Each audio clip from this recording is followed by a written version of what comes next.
Medical में admission लेना हर student का ड्रीम होता है, लेकिन कंपटीशन ज़्यादा होने की वजह से मेरिट नहीं बन पाता। तो पाकिस्तान के अलावा आपके पास बहुत ज़्यादा ऑप्शंस होती हैं कि आप एमबीबीएस कर सकते हैं। पाकिस्तान के अलावा चाइना से एमबीबीएस करना प्लान बी नहीं बल्कि प्लान ए है। बहुत सारे स्टूडेंट्स ऐसे होते हैं जो अपनी परसेंटेज को पहले ही काउंट कर लेते हैं और अपने एडमिशन के लिए फॉलो अप करते हैं। एक अच्छा कंसल्टेंट ढूंढते हैं जो उनको प्रॉपर गाइड करता है कि कौन सी यूनिवर्सिटी पीएमडीसी और डब्ल्यूएचओ से रिकॉग्नाइज है, कि जिसके बाद एमबीबीएस की डिग्री हासिल करने के बाद वो दुनिया भर के अंदर प्रैक्टिस कर सकते हैं। असल काम होता है कि पाकिस्तान के अंदर अच्छा कंसल्टेंट ढूंढना। और अगर आपको किसी कंसल्टेंट की तलाश है और आप अभी अप्लाई करना चाहते हैं एमबीबीएस इन चाइना के लिए, तो आप इन टाइम स्टडी एडवाइजर्स के साथ कांटेक्ट कर सकते हैं, क्योंकि ये इदारा आपको प्रॉपर गाइड करेगा और आपके बजट के मुताबिक आपको प्लान और यूनिवर्सिटी सजेस्ट करके देगा। बिस्मिल्लाहिर्रहमानिर्रहीम, अस्सलाम वालेकुम, welcome back to my YouTube channel इट्साम्स बायोलॉजी। आज का ये जो लेक्चर है ना पॉलीसैकेराइड, ये मेरे बहुत ही प्यारे दोस्त प्रोफेसर शफीक साहब उनके लिए है। और शफीक भाई, आप मेरे एक्टिव लिसनर हैं, मेरे अच्छे दोस्त हैं, मेरे भाई हैं। थैंक्स अ लॉट कि आप मुझे इतनी जो है वो इज्जत देते हैं। और स्पेशली आपने मेरे यूट्यूब चैनल पर जो कमेंट्स किए मैं, यार कमाल है, कमाल है। बेटा, मेरे इस यूट्यूब चैनल पर जो बाकी स्टूडेंट सुन रहे हैं वो देख रहे हैं, वो सुन लें कि मेरे इस यूट्यूब चैनल के ऊपर सबसे ज़्यादा कमेंट भी शफीक भाई के हैं। तो ये मेरे लिए ऑनर की बात है कि मैं एक ऐसे बंदे के लिए जो मेरी इतनी इज्जत करता है उसके लिए जो है वो लेक्चर रिकॉर्ड कर रहा हूँ। खैर, बात लंबी हो जाएगी। थैंक्स अ लॉट अगेन भाई शफीक कि आपने मुझे इस लेक्चर के लिए कहा। पॉलीसैकेराइड्स क्या होते हैं प्यारे बच्चों? पॉलीसैकेराइड्स जो है ना, पोली मीन मैनी, सैकेरॉन मीन शुगर्स। ये जो है मैनी शुगर्स, जब बहुत ज्यादा शुगर्स के यानी कि मोनोमर्स इकट्ठे होते हैं तो वो क्या बनाते हैं?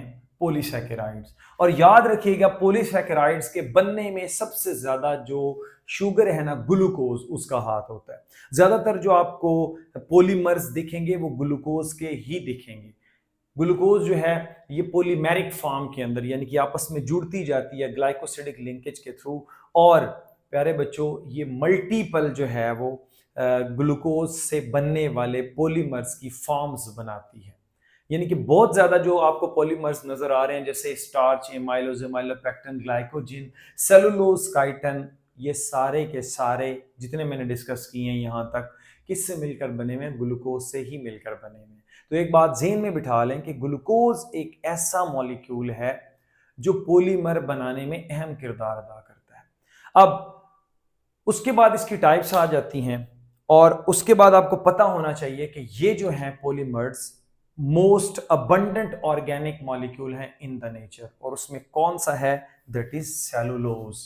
मोस्ट अबंडेंट ऑर्गेनिक कंपाउंड जो है वो आपके पास कौन सा है? Cellulose, because it is present in cell wall. और इंशाल्लाह सेलुलोज के बारे में मैं आपको आगे बताने जा रहा हूं। उसके बाद हमारे पास आता है स्टार्च। स्टार्च जो है ये स्टोरेज कंपाउंड के तौर पर, स्टोरेज कंपाउंड के तौर पर जो है ना वो प्लांट्स के अंदर पाया जाता है, क्योंकि प्लांट्स जो हैं जब वो ग्लूकोज को बनाते हैं तो उसको स्टार्च की फॉर्म में स्टोर कर लेते हैं। स्टार्च आपको गंदम में से मिल जाएगी, बाजरे में से मिल जाएगी, मकई में से मिल जाएगी, जितने भी ग्रेन्स हैं उसके अंदर से आपको स्टार्च जो है वो मिल जाती है। फिर मज़े की बात यह है, इसको स्टोर करने से अब आपके जहन में आ रहा होगा कि सर जी इसको जब वो स्टोर करेगा इसमें तो ग्लूकोज है, तो ग्लूकोज के ज़्यादा होने की वजह से सेल के अंदर सोल्यूट की कंसंट्रेशन बढ़ नहीं जाएगी? तो प्यारे बच्चों ऐसा नहीं है, क्योंकि जब अकेली ग्लूकोज होती है वो तो सोल्यूट की कंसंट्रेशन बढ़ा देगी, वो मिठास पैदा कर देगी। मज़े की बात यह है कि स्टार्च मीठा ही नहीं होता, क्योंकि स्टार्च जो होता है ये वाटर के अंदर इनसॉल्युबल होता है, सेल के अंदर इनसॉल्युबल फॉर्म के अंदर पड़ा हुआ होता है, छोटे छोटे ग्रेन्स बना के पड़ा हुआ होता है, छोटे छोटे ग्लोब्स बना के पड़ा हुआ होता है। ठीक है, अब जब ये सेल के अंदर सॉल्युबल ही नहीं है तो ऑब्वियस सी बात है वाटर के लिए या सोल्यूट जो है वो ये इंक्रीज नहीं करेगा, तो सेल का जो ऑस्मोटिक ओवरऑल जो ऑस्मोटिक पोटेंशियल है, जो सोल्यूट पोटेंशियल है, जो वाटर पोटेंशियल, उसको डिस्टर्ब भी नहीं करेगा। तो यहाँ पर आता है कि ये इनसॉल्युबल होता है। तो इसी वजह से कि ये जो सेल की कंपोजिशन है ना, स्पेशली सोल्यूट के हवाले से, उस पर ये कोई इतना इफेक्ट नहीं काज करता, वाटर पोटेंशियल पर इतना कोई इफेक्ट नहीं होता। उसके बाद आता है मेक स्टार्च ग्रेन्यूल्स। ये छोटे छोटे ग्रेन्यूल्स बना के रखता है, ठीक है। और ये इनसॉल्युबल होते हैं। ठीक हो गया प्यारे बच्चों। उसके बाद हमारे पास आता है कि ये प्योर फॉर्म में स्टार्च नहीं होता, इसके अंदर फिर इसकी फर्दर दो टाइप्स होती हैं जो मिलकर स्टार्च कहलाती है। एक कहलाती है एमाइलोज और दूसरी क्या कहलाती है, एमाइलोपेक्टिन। हाँ, एमाइलोज जो है ना ये समवट वाटर के अंदर सॉल्युबल होता है, वो भी हॉट वाटर के अंदर, कोल्ड के अंदर नहीं। लेकिन जो अमाइलोपेक्टिन होता है ये तो बिल्कुल इनसॉल्युबल है वाटर के अंदर, तो ये भी सॉल्युबल ना होने के बराबर है। सही हो गया। अब प्यारे बच्चों, ये जो एमाइलोज है ये ऐसे हेलिकल स्ट्रक्चर बनाता है, जैसे हेलिक्स बनी पड़ी है इस तरह से, और ये glucose plus glucose, glucose plus glucose plus glucose plus glucose and so on, ये मिलते जाते हैं और ये क्या बनाते हैं, 1,4 ग्लाइकोसिडिक लिंकेज बनाते हैं। इससे क्या मुराद है ये देखिएगा, ये मैं आपको वैसे बता चुका हूं, ये carbon number 1, carbon number 2, carbon number 3, carbon number 4, इसकी carbon number 1, carbon number 2, carbon number 3, carbon number 4, 5, 6, इसकी कार्बन नंबर 1 और इसकी कार्बन नंबर 4 आपस में जो बॉन्ड बना रही है, this is called 1,4 glycosidic linkage कहलाती है। और इसकी वजह से एक लंबी सी चेन बनती है, ये चेन आपके पास क्या कहलाती है, एमाइलोज कहलाती है। एमाइलोज के अंदर ग्लूकोज को स्टोर किया जाता है और इसका कोई काम नहीं है। लेकिन इससे भी ज्यादा अच्छा जो है वो है एमाइलोपेक्टिन ग्लूकोज को स्टोर करने के लिए। ये बिल्कुल स्ट्रेट चेन है, लेकिन एमाइलोपेक्टिन के अंदर प्यारे बच्चों क्या होता है, ये देख रहे हैं, ये लॉन्ग चेन में तो आपको 1,4 ग्लाइकोसिडिक लिंकेज नजर आ रही होगी, पिछले लेक्चर में मैंने आपको बताया है। लेकिन इसमें क्या होता है, यहां पर देखिएगा, कार्बन नंबर 1, 2, 3, 4, 5 और कार्बन नंबर 6, इसकी कार्बन नंबर 6 और ये कार्बन नंबर 1, अब ये ब्रांच के अंदर आ जाएगा। तो इसमें क्या होता है कि 1,4 लिंकेज भी पाई जाती है, 1,6 लिंकेज भी पाई जाती है। मसलन मिसाल के तौर पर प्यारे बच्चों, ये क्या है, ये स्ट्रेट चेन है। अब इस स्ट्रेट चेन से आगे ब्रांच भी निकलती है, ऐसे करके ब्रांच भी निकलती है। तो जहां से ब्रांच निकलेगी ये 1,6 लिंकेज होगी, ये जो स्ट्रेट होगी ये 1,4 लिंकेज, इसमें भी फिर ये नीचे 1,4 लिंकेज आ जाती है, 1,4 लिंकेज। ठीक है, जहां से the point where branch is formed, ये जगह होगी जहां पर क्या होगा, 1,6 लिंकेज कहलाएगी। ठीक है, तो इन amylopectin 1,6 linkage along with 1,4 linkage मौजूद होती है, जिससे कि ये एक ब्रांच स्ट्रक्चर बनता है जिसमें ज्यादा ग्लूकोज के मॉलिक्यूल्स को स्टोर किया जाता है। फिर आपके पास आती है ग्लाइकोजिन, ये कहलाती है एनिमल स्टार्च। अब अमाइलोपेक्टिन और ग्लाइकोजिन एक जैसी हैं, लेकिन थोड़ा सा फर्क है। ग्लाइकोजिन का नाम है एनिमल स्टार्च, क्योंकि ये एनिमल्स के अंदर पाई जाती है, हमारे अंदर पाई जाती है, हमारे मसल्स के अंदर, हमारे लिवर के अंदर प्यारे बच्चों ये पाई जाएगी। और उसके बाद आता है कि इसमें और उसमें फर्क क्या है। मसलन ये आपके पास 1,4 लिंकेज चल रही है, उसमें हर 20 ग्लूकोज के बाद ब्रांच निकलती है, इसमें हर 10 ग्लूकोज के बाद ब्रांच निकलती है, ये बात याद रखिएगा। तो इसमें ग्लूकोज जो है वो ज्यादा अमाउंट के अंदर, मैं इंडियन वालों की तरह बोलने लगा था, ज्यादा मात्रा के अंदर, ज्यादा जो है वो अमाउंट के अंदर ग्लूकोज को क्या किया जाता है, स्टोर किया जाता है। तो इसमें 1,4 लिंकेज भी होती है और 1,6 लिंकेज भी होती है। ये हाईली ब्रांच्ड है, अमाइलोपेक्टिन की निस्बत ये क्या होता है, ज्यादा ब्रांच होता है। ये आपके पास क्या कहलाता है, ग्लाइकोजिन। ये भी वाटर के अंदर सॉल्युबल नहीं है। ठीक है, अगर हम इसके टेस्ट की बात करें जो कि प्रीवियस बुक के अंदर लिखा हुआ था, स्टार्च का आयोडीन के साथ टेस्ट करें तो वो ब्लू कलर देती है। जो आपके पास आता है ग्लाइकोजिन, अगर आप इसका करते हैं आयोडीन के साथ टेस्ट, तो ये कौन सा कलर देती है, ये आपके पास ब्रिक रेड कलर देती है। उसके बाद हमारे पास आता है मोस्ट अबंडेंट ऑर्गेनिक मॉलिक्यूल, या मोस्ट अबंडेंट आप कह सकते हैं कार्बोहाइड्रेट, दैट इज सेलुलोज। अब ये जो आपके पास है ना, एमाइलोज हो गई, एमाइलोपेक्टिन होगी या ग्लाइकोजिन होगी, प्यारे बच्चों ये अल्फा ग्लूकोज से मिलकर बना होता है। अल्फा ग्लूकोज मैं पिछले लेक्चर में बता चुका हूं, वो ग्लूकोज जिसके कार्बन नंबर 1 पर हाइड्रोक्सल नीचे होगा। लेकिन जब हम सेलुलोज की बात करते हैं तो ये बीटा ग्लूकोज से मिलकर बनी हुई होती है, ये बात ज़हन में बिठा लें। अब बीटा ग्लूकोज में हाइड्रोक्सल ग्रुप ऊपर है, ये देख लें, ये ऊपर है, और अगर मैं ये देखूं तो इसमें अगली ग्लूकोज को नीचे करके इसका जो फेस है वो नीचे की जानब है। आप इसको ऑक्सीजन को देखेंगे, इसमें ऑक्सीजन ऐसे ऊपर की तरफ है, इसमें ऑक्सीजन नीचे की तरफ। ऑक्सीजन के बिल्कुल शाना बशाना हाइड्रोक्सिल ग्रुप चल रहे हैं। तो एक ग्लूकोज ऐसे है तो दूसरी प्यारे बच्चों ऐसे, तीसरी फिर अपनी ओरिजिनल पोजीशन पर, और चौथी फिर उल्टी। ठीक है, एक सीधी ग्लूकोज एक उल्टी, एक सीधी एक उल्टी, एक सीधी उल्टी। इससे क्या होता है, ये एक लंबी सी चेन बनाती है। इस चेन को हम क्या बोलते हैं, बीटा 1,4 ग्लाइकोसिडिक लिंकेज। क्या बोलते हैं, बीटा। क्यों प्यारे बच्चों, यहां से हाइड्रोक्सिल ग्रुप में से हाइड्रोजन और ऑक्सीजन को क्या कर लिया जाएगा, शेयर कर लिया जाएगा, और इधर से नीचे।